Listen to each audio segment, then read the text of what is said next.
Hi అండి. ఎలా ఉన్నారండి? అందరూ బాగున్నారా? నేను బాగున్నానండి. మీరు కూడా బాగుండాలి అని కోరుకుంటున్నాను. ఈ వీడియోలో అయితే నేను తక్కువ టైంలో చక్కగా మంచి ఫినిషింగ్ వచ్చేలాగా, బొటిక్ ఫినిషింగ్ వచ్చేలాగా బ్లౌజ్ ఎలా కుట్టుకోవచ్చు ఈ వీడియోలో అయితే చెప్తానండి మీకు. ఓకేనా? ఇంటి దగ్గర ఉండి ఎంబ్రాయిడరీ చేసే వాళ్ళకి కానీ, అలాగే బ్లౌజు స్టిచ్ చేసే వాళ్ళకి కానీ ఈ వీడియో అయితే బాగా యూజ్ అవుద్ది అనమాట. చిన్న చిన్న టిప్సేనండి. చిన్న చిన్న టిప్స్ పాటించుకుంటా మన దగ్గరికి వచ్చిన కస్టమర్కి మనం ఇంట్లో ఉండి వర్క్ చేస్తున్నాం, ఇంట్లో ఉండి టైలరింగ్ చేస్తున్నాం అనే ఫీల్ రాకోకుండా చక్కగా బొటిక్ ఫినిషింగ్ వచ్చేలాగా మనం బ్లౌజ్ అయితే కుట్టిస్తే మాత్రం మన దగ్గరికి వచ్చిన కస్టమర్ అయితే మాత్రం ఇంకా ఎక్కడికి వెళ్ళకోకుండా మన దగ్గరికే వస్తారనమాట. ఇలాగైతే నాకు చాలామంది అయితే చాలా ఆర్డర్స్ అయితే వస్తున్నాయండి.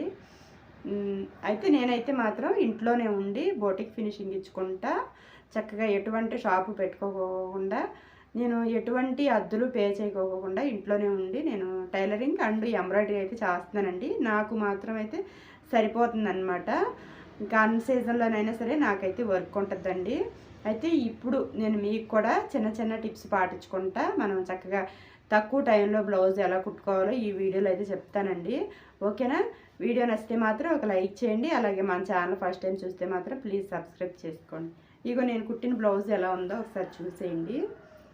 ఇది ఫ్రంట్ అనమాట. ఫ్రంట్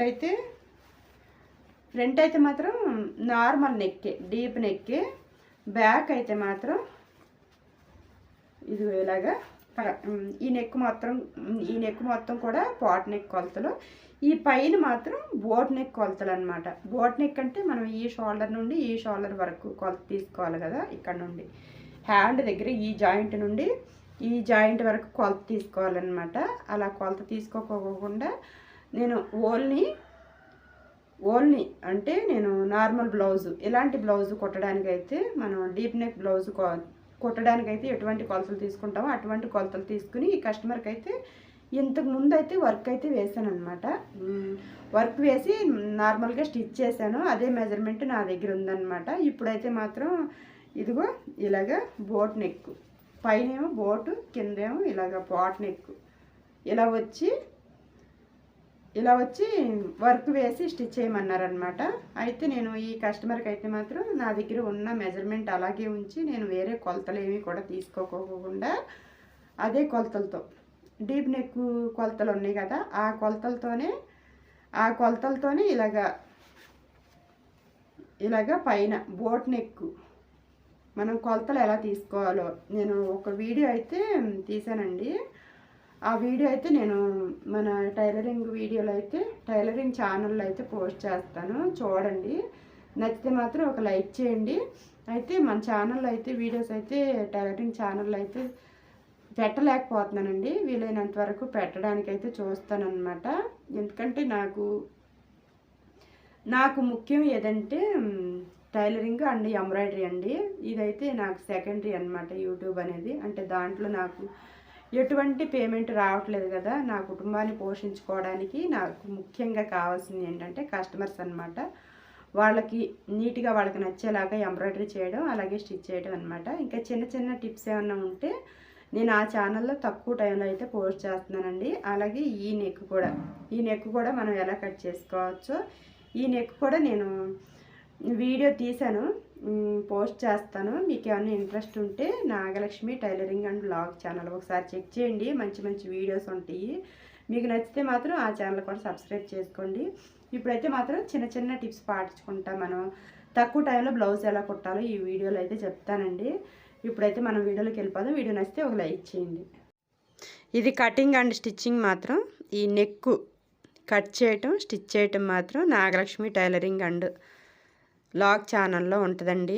ఒకసారి ఇంట్రెస్ట్ ఉంటే చెక్ చేయండి. అయితే ఇది ఎందుకంటే ఇక్కడ టైం టేకింగ్ అనమాట, ఇది నెక్ తిప్పడం. అందుకే నేను ఆ ఛానల్లో పెట్టానమాట. ఇక్కడ మనకి ఎక్కువ టైం పట్టేయకోకుండా అనమాట. ఇలా నెక్ తిప్పుకున్న తర్వాత ఇలాగ మనం లైనింగ్ మీద చక్కగా ముడతలు ఎక్కడా కూడా ముడతలు లేకోకుండా ఇలా సర్దుకుంటా ఇలా లైనింగ్ ఒరిజినల్ ఇలా జాయింట్ చేసుకోవాలన్నమాట. కింద పైపింగ్ వేసేసుకుని పైన నెక్ తిప్పేసుకుని ఇలాగా లైనింగ్ ఒరిజినల్ జాయింట్ చేసుకోవాలండి. ఇలా నీట్గా జాయింట్ చేసుకున్న తర్వాత చక్కగా ఖర్చు అంతా కూడా కట్ చేసుకోవాలి. ఇలా సర్దుకుంటా లైనింగ్ సర్దుకుంటా కుట్టేసుకోవాలి. ఇలా కట్ చేసుకున్న తర్వాత ఇప్పుడు మనం దీనికి ఇలా బ్యాక్ పార్ట్ ఇలా మడత పెట్టుకుని ఖర్చు మాత్రం వదిలేసి మనం డాట్స్ ఎక్కడ వేసుకోవాలి ఇలా చూసుకుని ఒక మార్క్ చేసుకోవాలి. ఇలా మామూలు బ్లౌజ్ అయితే ఇలా వేసేసుకోవాలి. కానీ ఇది మనకి వర్క్ బ్లౌజ్ కాబట్టి ఇక్కడ వర్క్ మీదకి రాకోకుండా కొంచెం అవతలకి కొంచెం అవతలకైనా జరుపుకునైనా పర్లేదు. కానీ ఈ బూటీస్ మీదకి కానీ ఈ సైడ్కి ఒక బంచ్ వేసాం కదా, ఆ బంచ్ మీదకి కానీ స్టిచ్ పడుకోకుండా ఇలా నీట్గా కుట్టేసుకోవాలి. ఇలా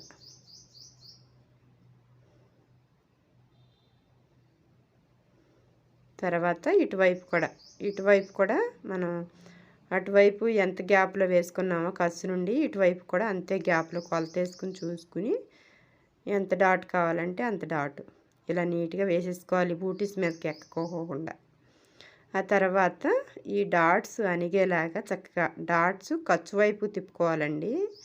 ఖర్చు వైపు తిప్పుకుని అటు డాటు ఆ ఖర్చు వైపు, ఇటు డాటు ఈ ఖర్చు వైపు తిప్పుకుని నీట్గా ఇక్కడ కుట్టేసుకోవాలి. ఈ డాట్స్ అణిగి ఉంటాయి అన్నమాట, పైకి లేసి వండుకోకుండా. ఓకే, బ్యాక్ పార్ట్ అయిపోయింది కదా. ఇప్పుడు మనం ముందుగా రెడీ చేసుకున్న ఫ్రంట్ పార్ట్ని దీనిపైన పెట్టుకుని షోల్డర్ జాయింట్ చేసుకోవాలి చక్కగా నీట్గా. ఈ షోల్డర్ జాయింట్ చేసేటప్పుడు మాత్రం నెక్ దగ్గర మనకి ఎక్కువ తక్కువ లేకుండా కరెక్ట్గా చూసుకోవాలి. ఏమన్నా ఎక్స్ట్రా క్లాత్ ఉంటే ఖర్చు వైపు మళ్ళించుకుని నెక్ దగ్గర మాత్రం చక్కగా సమానంగా చూసుకుని వేసుకోవాలన్నమాట. ఎక్స్ట్రా ఏమన్నా ఎక్కువ తక్కువ ఉంటే ఖర్చు వైపు మళ్ళించుకోవాలి. ఎందుకంటే ఖర్చు వైపు మళ్ళించుకుంటే మనం ఎక్స్ట్రా ఉన్నా కూడా కట్ చేసుకోవచ్చు. నెక్కు ఆల్రెడీ తిప్పేసుకున్నాం కాబట్టి నెక్కు వైపుకి ఎక్కువ తక్కువ క్లాత్ పెట్టుకోకుండా చక్కగా కరెక్ట్గా పెట్టుకోవాలి. ఇలా రెండు వైపులో కూడా షోల్డర్ జాయింట్ చేసుకుని ఆ పైన ఖర్చు మీద కూడా ఒక కుట్టేసుకోవాలి. పీసులు ఏమైనా ఉంటే కట్ చేసుకోవాలి. ఆ తర్వాత ఇలాగ మనం హ్యాండ్ అయితే జాయింట్ చేసుకోవాలి.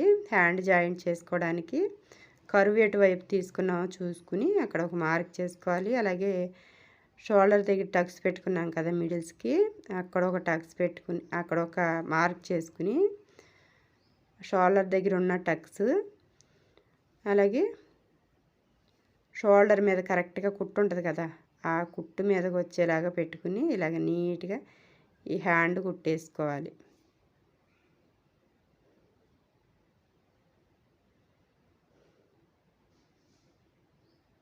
చక్క నీట్గా ఒక 1/2 ఇంచు కింద పైన కూడా హ్యాండ్ కూడా అలాగే బ్లౌజ్ క్లాత్ కూడా ఒక 1/2 ఇంచు మాత్రమే పట్టుకుని చక్క నీట్గా ఇలా కుట్టుకోవాలి. ఈ డాట్ దగ్గరికి వచ్చిన తర్వాత ఇక్కడ కూడా కొంచెం నీట్గా కుట్టు అనేది వేసుకోవాలి.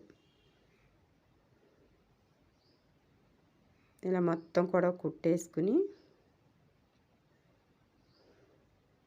మళ్ళీ తిప్పుకుని రెండో కుట్టు వేసేసుకోవాలి.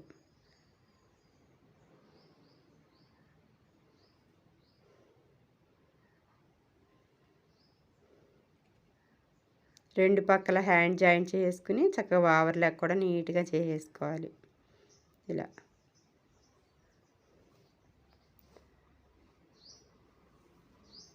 చూడండి వర్క్ ఎంత నీట్గా కనిపిస్తుందో. చక్కగా మనం కుట్టే కుట్టును బట్టే ఉంటుందండి బ్లౌజ్ ఫినిషింగ్, వర్క్ ఎంత నీట్గా వేసినా సరే. ఆ తర్వాత ఇలా బ్యాక్ పార్ట్ ఇలా మడత పెట్టుకుని మనకి దీనికి నడుము లూజ్ ఎంత అంటే ఇది నడుము లూజు 32 ఇంచులు అనమాట. 32 ఇంచుల్లో 4వ భాగం ఎంత, 8 ఇంచులు కదా. 8 ఇంచులకి ఇలా మడత పెట్టుకుని ఇక్కడ 8 ఇంచులకి చూసుకుని ఇక్కడ ఒక మార్క్ చేసుకోవాలి. ఈ బ్యాక్ పార్ట్కి ఇలా కింద పైన కూడా మార్కింగ్ వేసుకోవాలి. ఇలా ఆ తర్వాత ఇక్కడ కూడా ఫ్రంట్ పార్ట్ కూడా ఇలా కాజా పట్టి వదిలేయాలండి. ఫ్రంట్ పార్ట్ కొలత వేసుకునేటప్పుడు ఇదిగో ఎగస్ట్రా కాజా పట్టి పెట్టుకున్నా. కాజా పట్టి వదిలేసేసి ఇక్కడ ఫ్రంట్ పార్ట్ కూడా ఒక 8 ఇంచులు తీసుకోవాలి. కాజా పట్టి వదిలేసి కొలత వేసుకోవాలి. ఇక్కడ ఒక మార్క్ చేసుకోవాలి. కింద పైన కూడా మార్కింగ్ పడాలి. ఇలా మార్క్ చేసుకుని ఇలా పట్టుకోవాలి. హ్యాండ్ చక్కగా సమానంగా పట్టుకోవాలి.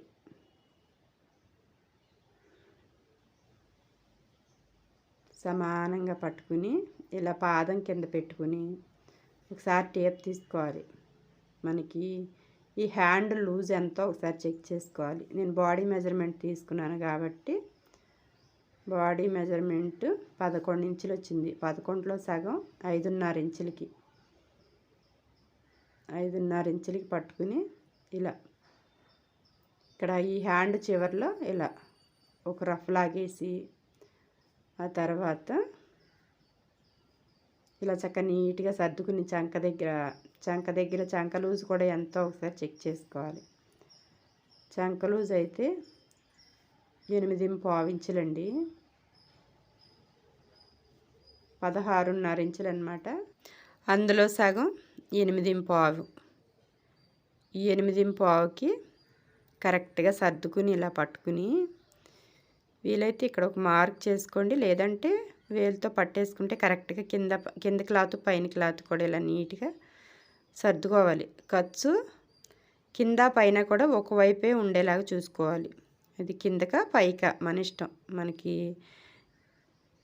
ఏది నీట్గా ఉంటే అలాగా, లేదంటే మనకి ఏది అలవాటు అయితే అలాగా. నాకైతే ఈ ఖర్చు ఇలాగ పైకి పెట్టడమే అలవాటు అన్నమాట.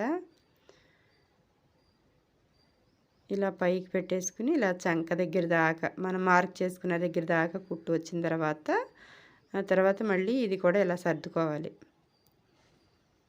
ఇలా సర్దుకుని మార్కింగ్ ఎక్కడికి ఉందో చూసుకోవాలి. ఏమన్నా లూజ్ ఏమన్నా పెట్టమంటే కొంచెం అవతలక జరుపుకుని మనం వేసుకున్న మార్కింగ్కి కొంచెం అవతలక జరుపుకోవాలి. లూజ్ ఏం లేదు అనుకుంటే మనం వేసుకున్న మార్కింగ్ కాడికే ఒక కుట్టేసుకోవాలి. ఆ తర్వాత దాని పక్కన ఇలా నీట్గా కుట్టుకి పాదం వెడల్పు ఉంటే చాలు. ఇలా చూసుకుంటే మనకి చక్కగా కుట్టు నీట్గా వస్తుంది అన్నమాట. ఒక కుట్టు తర్వాత ఒక కుట్టు, ఒక కుట్టు తర్వాత ఒక కుట్టు. ఇలా పక్కనే ఒక 3 కుట్లు వేసుకోవాలి. 3 కుట్ల 4 కుట్ల ఇంకా మన ఇష్టం. మనం ఎన్ని కుట్లు వేసుకుని అలవాటు ఉంటే అన్ని కుట్లు చాలు. 3 కుట్లు సరిపోతాయి. ఆ తర్వాత ఈ చివరన 1.5 ఇంచు కానీ 2 ఇంచులు కానీ ఎంత ఖర్చు కావాలనుకుంటున్నామో అంత ఖర్చు కడిగి చివరికి ఒక కుట్టేసుకోవాలి.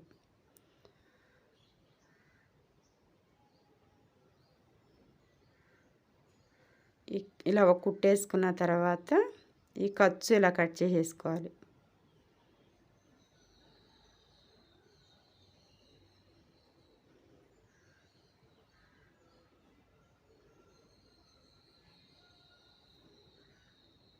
ఏమన్నా పీసులు ఏమన్నా ఉంటే కట్ చేసేసి ఈ చివరిన ఓవర్లాక్ కూడా చేసేసుకోవాలండి. అయిపోయింది. నేను ఓవర్లాక్ కూడా చేసేసాను. ఇంకొక వైపు కూడా సైడ్ జాయింట్ చేసాను. చూడండి ఎంత నీట్గా వచ్చిందో. మనం చేసిన వర్క్ కూడా చాలా నీట్గా ఉందన్నమాట. అలాగే స్టిచ్చింగ్ కూడా ఉండాలండి. ఓకే అండి. ఈ నెక్ కటింగ్ అండ్ స్టిచ్చింగ్ ఏమన్నా కావాలంటే అలాగే టైలరింగ్ వీడియోస్ కూడా ఏమన్నా కావాలంటే నాగలక్ష్మి టైలరింగ్ అండ్ వ్లాగ్ ఛానల్లో ఒకసారి చెక్ చేయండి. చూడండి నీట్గా బ్లౌజ్ కుట్టడం అయితే రెడీ అయిపోయింది. ఇది చాలా తక్కువ టైంలో అయితే కుట్టానండి. మా ఏరియాలో అయితే పాట్ నెక్ ఇలా బ్లౌజ్ కుడితే మాత్రం 300 నుండి 350 రూపాయల వరకు మేము కాస్ట్ తీసుకుంటాము. ఇంకా మీ ఏరియాని బట్టి తీసుకోండి. ఓకే అండి, ఉంటాను మరి. వీడియో నచ్చితే మాత్రం ఒక లైక్ చేయండి. మరొక వీడియోతో మళ్ళీ కలుద్దాం. Thank you. బాయ్.